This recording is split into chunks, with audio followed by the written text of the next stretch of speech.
Let's bring in Justin Rocke, a Penn State alum. So now we have 50% of the show because Tyler, Penn State alum as well, here with us, and play-by-play broadcast with the Brooklyn Cyclones.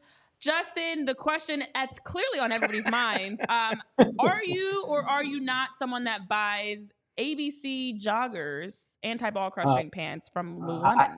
I didn't think I was coming in today, coming out, learning more than I did coming in, and I had no idea what that was up until about 5 minutes ago. But now I'm gonna have to do some research once I sign off this afternoon and learn about some ABC pants.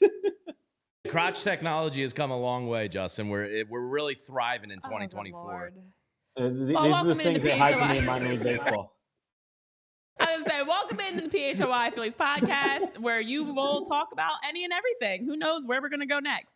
But exciting news, besides discovering about ABC Pants, Mhm. is that it is officially February, which means we've got baseball this month. We've got a lot to talk about because spring training is kicking off very, very soon. Justin, spring training for you, what are you most excited for and looking forward to seeing this spring training? My favorite part of this spring training is just the start of the new season and everyone getting there, seeing a lot of the new faces or seeing the old faces in new places, getting acclimated to new teams. I mean, it's going to be very interesting to see what happens this year with the Dodgers. Obviously, they signed everybody and their mother this offseason, it seems like. The Yankees acquiring Juan Soto is going to be very interesting. And also some of the teams that haven't done as much. There's been a lot of talk in New York about what the Mets may have or may not have done throughout the course of the offseason this year. And also teams that gave away a lot of things. What's going to happen with the Padres this year now that they don't have Soto? They give away some of the guys. So just the start of the new season is always so exciting. And also one of my favorite parts of spring training as someone who's worked in minor league baseball for so long is seeing a lot of those prospects get a chance to play in those big spring training games, get melded in with the big league team and get a chance to prove themselves and show what the future is all about. So I'm curious, is there any kids you've seen over the past couple years, rise the ranks, get to call some of their games yourself that are on that doorstep to maybe, making the big league club this year that's got some Mets fans excited up there? Is there a kid or two you've got circled this spring training that you're really, really paying attention to?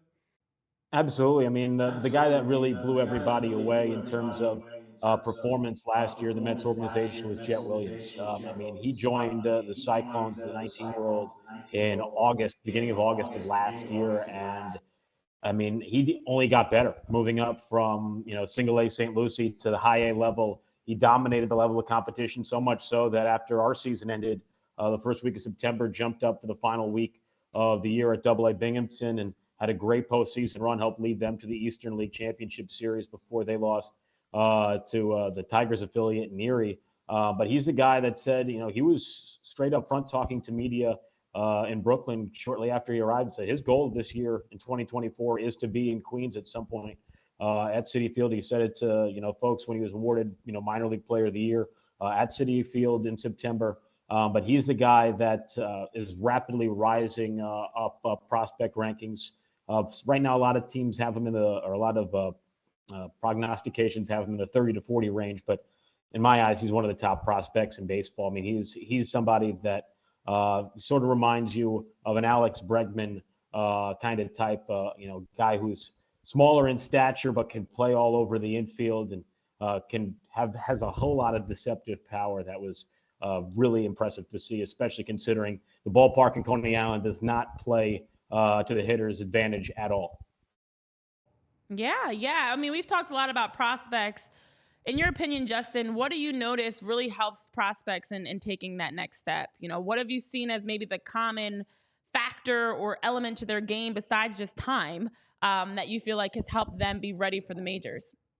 It's been very interesting to see over the last couple of years, particularly post-COVID, how teams have continued to invest more in player development and helping these players continue to grow both on and off the field. I mean, for so many years, the talk was, players getting fed peanut butter and jelly sandwiches and, trying to figure ways to, keep themselves fed while also trying to perform at the highest level while moving up the ladder. I mean, I think there was a famous story with Juan Soto when he was coming up through the system, where he was playing in Double-A and he was sleeping in the clubhouse.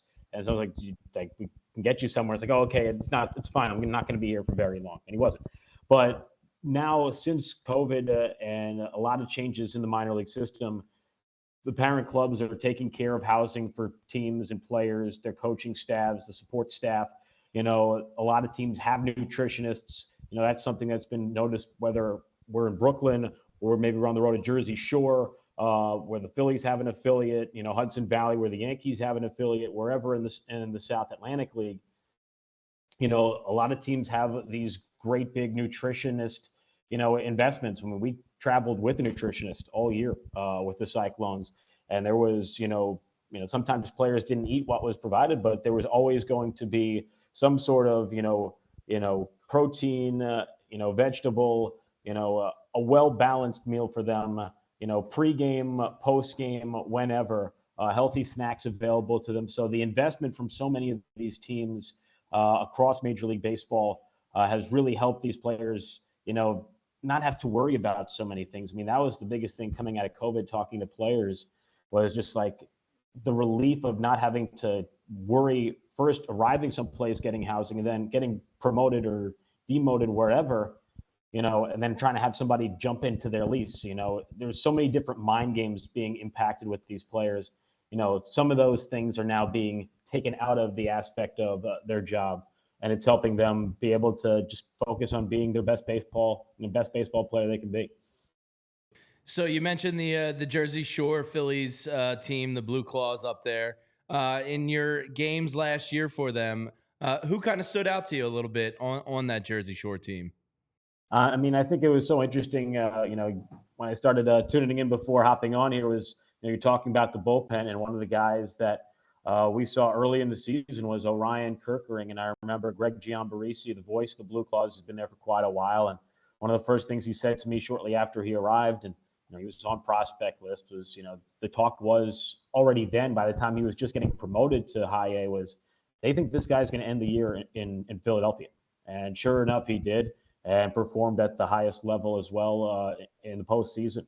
And I think he is the guy that, I don't think there is any shame in them relying on him. I think he's the guy that's, sort of used to handling the pressure, because if that's, what people were expecting of him at the beginning of the season when he's starting in low A ball in Clearwater and ending the season pitching in the postseason, I mean, that's a lot of pressure to have to continue climbing the ladder, and he handled it beautifully throughout the season. So I think he's going to be a guy that flourishes this year.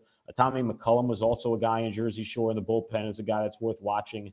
That was certainly an interesting prospect to follow. And there's a lot of guys that just joined Jersey Shore at the end of last season for their playoff push that we'll see at the beginning of this year in Brooklyn that I'm very excited to see. Of course, the son of Carl Crawford, Justin Crawford, heard a lot of great things. I mean, that team in Clearwater, I believe they still finished the season with the best record throughout all of minor league baseball. I mean, they had the best record, at least for a majority of the season. They were that dominant in the Florida State League, and they were a young roster. So it's going to be very exciting to see that team in Jersey Shore this year. Justin Crawford, Amarion Boyd, I think is going to probably start the season there. Brian Rincones, and one of the other guys that probably won't start there will be up in Double-A. My guess is probably by the beginning of the season, Gabriel Rincones Jr., an outfielder who has a ton of pop. One of my favorite stories. I mean, he's a guy that, Latin American family, but spent a lot of his childhood growing up in Scotland. That was an interesting one, seeing that on the roster. And just like, Scotland, one of these things don't add up, but he had a lot of pop, performed well in the Arizona Fall League, and he's a guy that could probably rise pretty quickly. He's only 20, I believe, 21 years old, but should be in the upper level of the minors this year. Mm-hmm. So, Justin, you talked about kind of the improvements of the player nutrition and how they value players. I want to ask you personally, what is the minor league baseball broadcaster grind like, and has it improved for you over the years? I mean, that's also been an improvement as well. It's definitely a grind. The best way to put it in perspective was pre-COVID and pre-2021. It was a lot. The minor league schedule was scheduled a lot like Major League Baseball, where you were having sometimes 2.5 weeks without an off day. And when you're constantly traveling home road, you don't have a whole lot of time to, be at home and do laundry, go food shopping, basic things you need to sort of be like a functioning human being. But since 2021, and one of the big changes they made was having week-long series. You're playing 6-game series. You're in one spot for the entire week. So when the Cyclones are at Jersey Shore, we're in Lakewood, New Jersey, from Tuesday until the end of the series on Sunday afternoon. Vice versa, same thing. When Jersey Shore is traveling to Brooklyn, we're home all week. Jersey Shore will travel on Tuesday. They'll go back home on Sunday. It's not a terrible trip, but you have that built in now off day every Monday.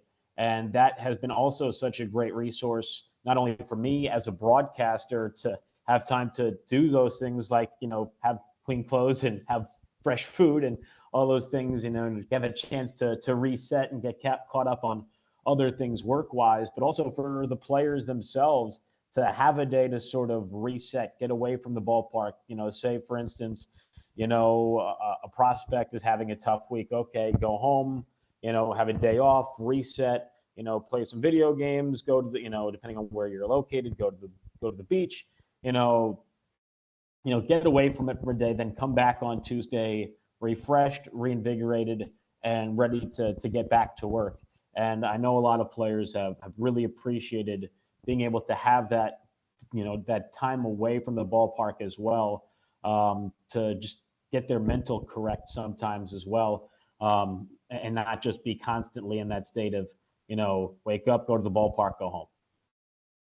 Yeah, Justin, my last question for you, in addition to the insight you're sharing about prospects, there's been a lot of conversation in the chat now about food, because you talked about peanut butter and jelly sandwiches and different food, but also your background. And I'm actually interested as well. I noticed it looks like you have paintings behind you.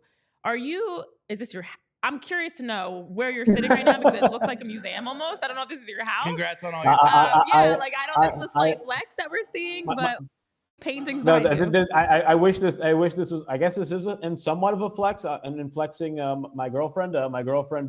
Works in the entertainment industry. Works in TV and is a member of an arts club here in New York City. And we are both working out of her arts club here around Gramercy Park in New York City. And it's actually was founded. Talk about history and U.S. history. It was founded by Edwin Booth, who was the brother of James Wilkes Booth, who assassinated Abraham Lincoln, but he apparently died upstairs. But it's a really fascinating place. Jimmy Fallon's a member of the club. Martin Short. I mean, it's an interesting place. I love it. That's pretty awesome. Now, Justin, Ronald Acuña's little brother is. Tell me he's not going to be Ronald good. I haven't had a chance to see him, but I know they were challenging each other back and forth this year in terms of who was going to finish with more stolen bases between the minor leagues and the major leagues. I don't remember what the bet exactly was, but he has to be a highly regarded prospect, because that was a one-for-one trade. I mean, you're trading, Max Scherzer, one of the best pitchers of his generation, a guy who's going to be a first ballot Hall of Famer for this guy. And he got off to a bit of a slow start in the organization and things like that. But there tends to be an issue at times with players when they go and get traded at the deadline. It's an adjustment period. I mean, you're getting used to not only being in one spot and getting it, with a certain group of players. All of a sudden, you're changing locations. You're getting acclimated to a new group of people, new environments, and it's tough. And his numbers weren't, otherworldly with Double-A Binghamton after the trade. But I think for a lot of players to get traded at the deadline, what the Mets will see from Luisangel Acuña this year, in the early beginnings of the season, whether he starts Double-A, Triple-A, whatever, will truly be a real indicator of what he is going to be. And from everything I've heard, he is a hard worker like his brother Ronald. And it's going to be interesting to see. And honestly, one of the interesting things was finding out that Ronald Acuña and Luisangel's father was a Mets prospect at one point in time, playing at Double-A. So there's a lot of baseball history there. So it'll be interesting to see how he continues to develop this season. But there's a lot of gifted infield prospects within the Mets organization. It'll be interesting to see how they divvy up playing time in the upper level of the minors this year between him, Jet, and a few others.